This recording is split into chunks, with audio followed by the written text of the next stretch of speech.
Very good afternoon, welcome to T five business lunch. నా పేరు ప్రణీతిక.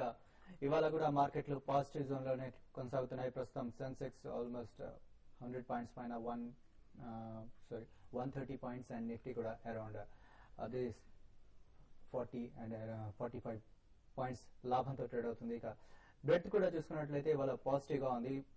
More than 1000 stocks advances లో ఉంటే జస్ట్ 350 స్టాక్స్ డిక్లైన్స్ లో కనబడుతూ ఉన్నాయి.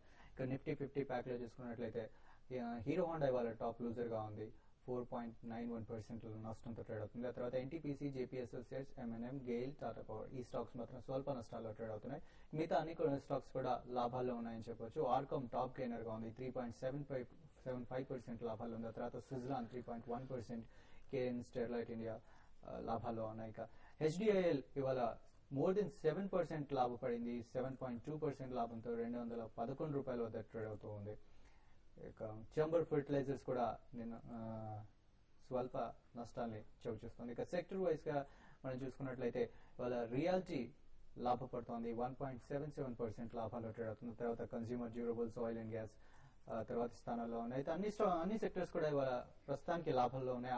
ఆటో మాత్రం స్వల్ప నష్టాలతో ట్రేడ్ అవుతుంది. 0.1% నష్టాలతో ప్రస్తుతం ఆటో సెక్టర్ నష్టపోతోంది. ఇక ఇండెక్స్ వైజ్ సెన్సెక్స్ అంటే ఫ్రంట్ లైన్ స్టాక్స్ కంటే కూడా నిన్నట్లాగే mid cap, small cap indexes లో బెటర్ గా పర్ఫార్మ్ చేస్తున్నాయి. జస్ట్ 0.7% గెయిన్స్ లో ఉంటే Sensex, mid cap, small cap మాత్రం 1% కంటే ఎక్కువగా లాభపడుతూ ఉన్నాయి. ఇంకా మీ కాల్స్ చూసే ముందు ఫస్ట్ మార్కెట్ల గురించి సుందర్ గారి విశ్లేషణ అంటే ఇప్పటి వరకు చూద్దాం. వెరీ గుడ్ ఆఫ్టర్నూన్ సుందర్ గారు. సో ఇవాళ కూడా మార్కెట్ మళ్ళీ కాస్త స్ట్రాంగ్ గా ఓపెన్ అయినా కాస్త కిందికి వస్తుందని ఎక్స్పెక్ట్ చేశాం, కానీ ఎక్స్పెక్ట్ చేసినట్టుగా అంత కిందికి వచ్చినట్టు కనిపిస్తలేదు. మీరే ఉంటారు. మార్కెట్ చూస్తుంటే కనుక పొద్దున ఓపెనింగ్ 6025 కరెక్ట్ గా రెసిస్టెన్స్ దగ్గర ఓపెన్ అయ్యి అక్కడి నుంచి కన్సాలిడేషన్ ఉంది. సో డే ఇప్పటి వరకు చూసినా కూడా మార్కెట్ స్థిరంగానే 6000 పైన ఉంది. సో మార్కెట్ లో ఇది ఒక చిన్న మైనర్ కన్సాలిడేషన్ తప్ప కానీ మన పెద్ద టెక్నికల్ గా ఇండికేషన్ లేదు. బట్ లాస్ట్ ఒక 1 మంత్ గా ట్రెండ్ చూస్తే మటుకు మార్కెట్ కొంచెం మేజర్ ట్రెండ్ డౌన్ లోనే ఉంది. నా ఉద్దేశంలో ఇంకా ఓవరాల్ కాషియస్ ఉంది. ఇంట్రాడే చూస్తే కనుక నెక్స్ట్ లెవెల్ 6000 పైన నిలబడాలి. 6000 పైన ఉందంటే కనుక లాంగ్ పొజిషన్ తీసుకోవచ్చు. Bankings and metals and real estate మటుకు ఒక చిన్న రీబౌండ్ వచ్చింది. సో ఇవన్నీ ఏంటంటే ఒక రిలీఫ్ ర్యాలీగా మనం అర్థం చేసుకోవాలి, కానీ మార్కెట్ ఇంకా ఫుల్ ఫ్రెష్ గా బుల్లిష్ ట్రెండ్ లోకి వెళ్ళలేదు. పైగా ఇవాళ గ్లోబల్ క్లూస్ చూస్తే కనుక కొంచెం ఫ్లాట్ గా ఉన్నాయి. డౌ ఫ్యూచర్స్ చూస్తే కూడా కొంచెం ఫ్లాట్ గానే ఉన్నాయి. సో దీన్ని బట్టి చూస్తే పెద్ద ట్రెండ్ ఏమీ మార్చలేదు. కాకపోతే నేను మన జీడీపీ నంబర్స్ చూసాము, అనుకున్న దానికన్నా కొంచెం పాజిటివ్ గా రావడంతో సెంటిమెంట్ కొంచెం పాజిటివ్ ఉంది. బట్ ఏదైనా సరే నిఫ్టీ వాళ్ళ క్లోజింగ్ సమయానికి 6025 పైన క్లోజ్ అవ్వాలి. 6025 పైన క్లోజ్ అవుతే కనుక మార్కెట్ బులిష్ అని చెప్పుకోవచ్చు. లేదంటే కనుక రేపు వెళ్ళంటే ఒక 2 రోజులు కొంచెం కన్సాలిడేషన్ వచ్చే అవకాశం ఉంది. సో మార్కెట్ ఒక మైనర్ అప్ ట్రెండ్ తప్ప కానీ నా ఉద్దేశం నెక్స్ట్ ఫ్యూ డేస్ కన్సాలిడేషన్ లోనే ఉంటుంది. 6000 కింద క్లోజ్ అవుతాయి మటుకు కొంచెం లాంగ్ పొజిషన్ తీసుకున్న వాళ్ళందరూ మటుకు కొంచెం కాషియస్ గా ఉంటే మంచిది. ఓకే, మధ్యాహ్నం ప్రారంభమైన యూరోపియన్ మార్కెట్లు కూడా పాజిటివ్ గానే ట్రేడ్ అవుతున్నాయి. సో ప్రస్తుతం Sensex 130 points, Nifty around 40 points లాభాలు ట్రేడ్ అవుతుంది. వాళ్ళ మన ఫస్ట్ కాలర్ ముంబై నుంచి నాయుడు గారు లైన్ లో ఉన్నారు. హలో, గుడ్ ఆఫ్టర్నూన్ అండి. గుడ్ ఆఫ్టర్నూన్ నాయుడు గారు, చెప్పండి. కరెంట్ రేట్స్ లో సన్ఫార్మా లిపిన్ తీసుకోవచ్చు. సన్ఫార్మా, లిపిన్ లూపిన్. ఓకే, సన్ ఫార్మా చూస్తే కనుక టెక్నికల్ గా బాగా పాజిటివ్ గా ఉందండి. లాస్ట్ ఒక 1 or 2 వీక్స్ గా చూస్తే కనుక ఇదే రేట్ లో కొంచెం కన్సాలిడేషన్ కనిపిస్తుంది. నా ఉద్దేశంలో ఫర్దర్ ఒక 455 ఈ లెవెల్ పైన కనుక క్లోజ్ అవుతే మటుకు short term up trend beginner చెప్పుకోవచ్చు. నెక్స్ట్ 480 వరకు షార్ట్ టర్మ్ వెళ్లే అవకాశం ఉంది. అలాగే మీరు ఈ లెవెల్లో కనుక లాంగ్ పొజిషన్ తీసుకుంటే కనుక 440 కింద స్టాప్ లాస్ పెట్టుకోండి షార్ట్ టర్మ్ కోసం. లుపిన్ కూడా చూస్తే కనుక లాస్ట్ ఒక 1 or 2 వీక్స్ గా మార్కెట్ బాగా కరెక్షన్ వచ్చిన మటుకు బాగా పెరిగిన స్టాక్ లుపిన్ అనమాట. 450 నుంచి ఆల్మోస్ట్ 520 వరకు పెరిగింది. షార్ట్ టర్మ్ పాజిటివ్ గా ఉంది. కాకపోతే కంటిన్యూస్ గా ఒక 1 or 2 వీక్స్ పెరిగింది కాబట్టి లుకిన్ లో మటుకు చిన్న కరెక్షన్ వచ్చే అవకాశం ఉంది. బట్ సన్ ఫార్మా మటుకు కొంచెం పాజిటివ్ గా ఉంది.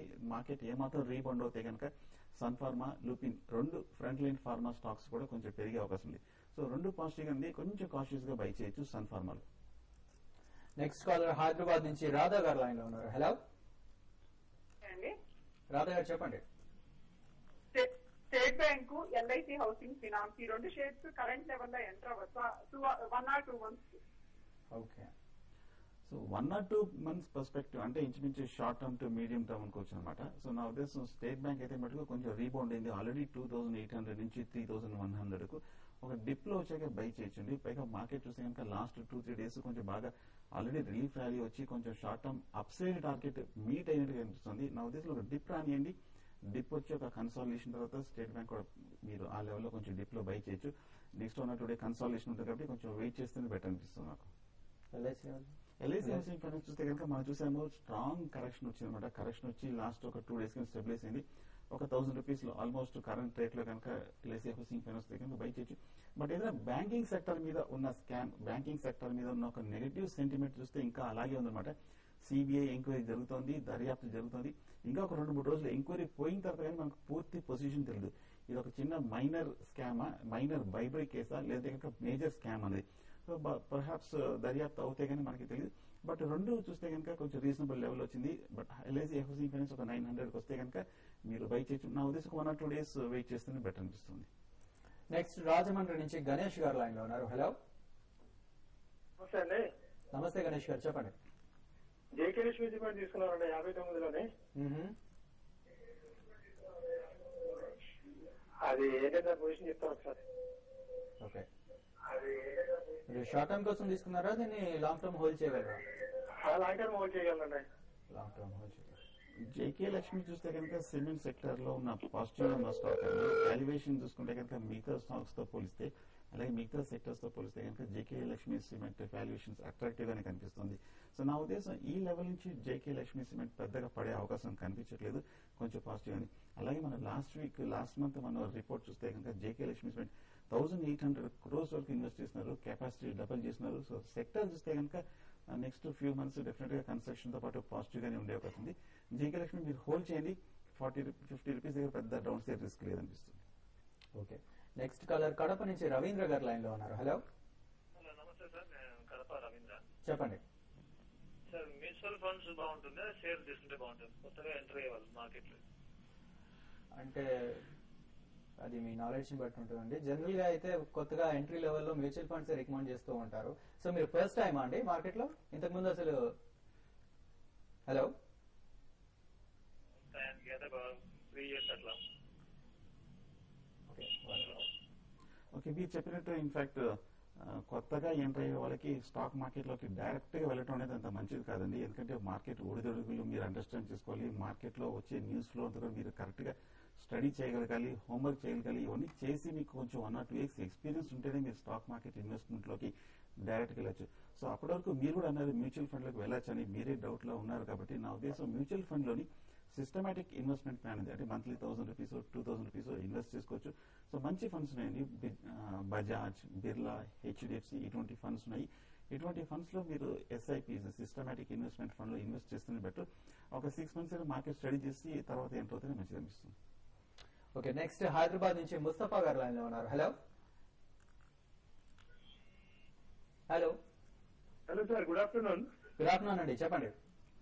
సార్, ఇది డెల్టా కార్పొరేషన్ గురించి కొంచెం అంటే విపులీకరించాలి. మరి ఇది స్పెక్యులేట్ అవుతుంది మార్కెట్ లో, కొంతమంది 200, 250 అని చెప్తున్నారు. ఓకే, మీరు తీసుకున్నారా ఇది? మేము కొన్నాం సార్, 130లో కొన్నాం. మరి 130లో కొంటే మనం 90 చూసాం. 90 చూసిన తర్వాత right now it is trading at 125 level. We can hold it at this point of time or we can come out from the stock.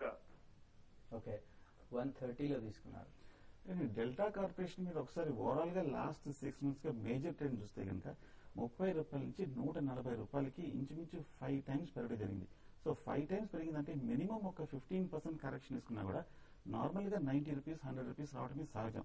కాకపోతే మీరు కొంచెం హై రేట్ లో కొన్నారు. బట్ స్టిల్ ఫండమెంటల్ గా అయితే మటుకు పాజిటివ్ గానే ఉందని రిపోర్ట్స్ రావడం జరిగింది. అలాగే సెక్టర్ వైజ్ చూస్తే కనుక టెక్స్టైల్స్ కూడా బాగానే.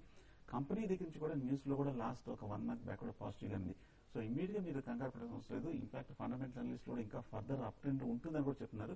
సో అలాగే లాస్ట్ 2 days గా చూస్తే కనుక డెల్టా కార్ప్ 100 రూపీస్ నుంచి చాలా చక్కగా రీబౌండ్ అయ్యి ఇంచుమించు మీ రేట్కి వస్తుంది. నా ఉద్దేశంలో మీరు హోల్డ్ చేయండి. షార్ట్ టర్మ్ ఒక 135, 140 అంటే మీరు కొన్న రేట్కి తప్పకుండా వస్తుంది. 135, 140 దగ్గర కనుక స్ట్రాంగ్ గా నిలబడి బ్రేక్అవుట్ వచ్చిందంటే కనుక మీరు బై చేయొచ్చు. లేదంటే కనుక ఒక 140 కనుక కష్టపడుతుంది, క్రాస్ చేయలేకపోతుంది అనుకుంటే కనుక షార్ట్ టర్మ్ లో అక్కడ మీరు ఎగ్జిట్ అయ్యి మళ్ళీ ఒక 100 రూపీస్ వస్తే బై చేయొచ్చు. బట్ డెల్టా కార్ప్ యాసిటీస్ మీరు డెఫినెట్ గా హోల్డ్ చేయొచ్చు. సో ఇమీడియట్ గా మీకు వచ్చిన నష్టం ఏం లేదండి, హోల్డ్ చేయండి అని చెప్తున్నారు. మీరు ఎలాగో 130లో కొని 90 వరకు వెళ్ళినా కూడా ధైర్యంగా హోల్డ్ చేశారు. సో ఆ ధైర్యాన్ని అలాగే ఉంచుకొని మంచి రిటర్న్స్ వచ్చే అవకాశం ఉందని చెప్తున్నారు. నెక్స్ట్ గుంటూరు నుంచి మూర్తి గారు లైన్ లో ఉన్నారు. Hello hello sir, temple fertilizer గురించి అడగాలండి. ఓకే తగ్గుతుంది కదా, ఇంకేమైనా యావరేజ్ చేసుకోవచ్చా తీసుకోవాలని చెప్తా. ఓకే నెక్స్ట్ వచ్చి శతగోవా తీసుకోవచ్చా అండి. ఓకే ఈ రెండు లాంగ్ టర్మ్ కోసమా షార్ట్ టర్మ్ కోసమా? సార్ లాంగ్ టర్మ్ కోసం. అవునండి. మీరు శేషగోవా మటుకు మీరు పూర్తిగా అవాయిడ్ చేయండి. మార్కెట్ బులిష్ గా ఉన్నా కూడా లాస్ట్ 6 months లో పెద్దగా అప్ ట్రెండ్ లో పార్టిసిపేట్ చేయలేదు, కంటిన్యూస్ గా పడుతూ వచ్చింది. మన రిజల్ట్స్ చూస్తే కూడా అంత ఆశాజనకంగా లేదు, కొంచెం నెగటివ్ గా ఉంది. సో ఏ పెద్ద పబ్లిక్ ఇంట్రెస్ట్ యాక్టివిటీ కూడా శేషగోవాలో బాగా తగ్గింది. సో శేషగోవాని మటుకు పూర్తిగా అవాయిడ్ చేయండి. అన్లెస్ నెక్స్ట్ ఫ్యూ వీక్స్ లో ఏమైనా పాజిటివ్ న్యూస్ ఫ్లో వస్తే తప్ప ఈ స్టాక్ ని కన్సిడర్ చేయడం లేదు. కంపెనీ దగ్గర నుంచి ఏమైనా డెవలప్మెంట్ వస్తే కానీ మనం కాన్ఫిడెంట్ గా చెప్పడం లేదు శేషగోవా పెరుగుతున్నాయి. So as it is avoid చేయండి. బట్ చంబల్ ఫర్టిలైజర్స్ చూస్తే కనుక టెక్నికల్ గా బులిష్ గానే ఉంది. లాస్ట్ 1 week కరెక్ట్ గా 105 నుంచి 85 వరకు పడి మళ్ళీ ఎంబడి ఇంచుమించు 100 రూపీస్ రావడం జరిగింది. సో దీన్ని బట్టి చూస్తే కనుక కొంచెం అక్యుములేషన్ జరుగుతోంది. సో పెద్దగా భయపడాల్సిన అవసరం లేదు. కాకపోతే మనం ఒక్కొక్క రోజు న్యూస్ వింటున్నాం అనమాట. ఫెర్టిలైజర్స్ గురించి గవర్నమెంట్ ఒక పాజిటివ్ నిర్ణయం తీసుకుంటుంది. కొన్ని రోజులేమో వస్తుందని చెప్తున్నారు, కొన్ని రోజులు డిలే అవుతుందని చెప్తున్నారు. సో అందువల్ల ఈ స్టాక్ లో కొంచెం బాగా వాలిటిలిటీ, ఈ సెక్టర్ లో కూడా కొంచెం వాలిటిలిటీ వస్తుంది. సో గవర్నమెంట్ ఏమాత్రం కనుక ఒక పాజిటివ్ యాక్షన్ ఇస్తే కనుక ఈ సెక్టర్ కి ఫెర్టిలైజర్స్ కి డెఫినెట్ గా చంబల్ ఫెర్టిలైజర్స్ 120, 125 వరకు వెళ్లే అవకాశం ఉంది. ప్రస్తుతానికి మీరు హోల్డ్ చేయండి. టెక్నికల్ గా సపోర్ట్ మటుకు 85 రూపాయల్లో ఉంది మద్దతు. 85 కింద 1 or 2 సెషన్స్ క్లోజ్ అవుతే మటుకు చంబల్ ఫెర్టిలైజర్స్ కొంచెం వీక్నెస్ వచ్చే అవకాశం ఉంది. సో ప్రస్తుతానికి హోల్డ్ చేయండి. ఓకే అండి, ప్రస్తుతం మార్కెట్ కాస్త కిందికి వచ్చినట్టుగా కనిపిస్తోంది. Sensex 85 points, Nifty around 27 points లాభంతో ట్రేడ్ అవుతుంది. ఇప్పుడు షార్ట్ బ్రేక్ తీసుకుందాం. బ్రేక్ తర్వాత మరిన్ని కాల్స్ చూద్దాం.